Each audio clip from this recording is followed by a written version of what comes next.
প্রচণ্ড রৌদ্র দুপুরবেলা মেহনতি মানুষের কর্ম কত কষ্ট করে ধান কাটতেছে। বিশাল রোদে বিশাল গরম,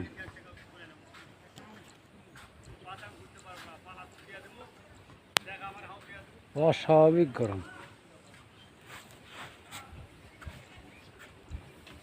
আগুন পড়তেছে আকাশ থেকে মনে হচ্ছে। সব লোক পাথরে।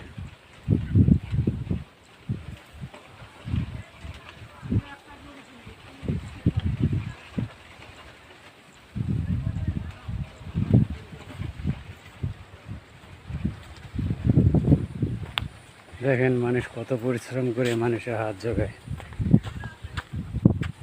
দেখেন ভালো করে দেখেন কত পরিশ্রম, কত রোদ, কষ্ট করে মানুষের রেজেকের হাত জোগাইতেছে। বিশাল বড় পাতার ধান আর ধান, রোদ দুপুরবেলা। এদের জন্য সবাই দোয়া করবেন। প্রচণ্ড গরমের ভিতর ধান কাটতেছে, দেখেন কত গরম। সবাই এদের জন্য সবাই দোয়া করবেন।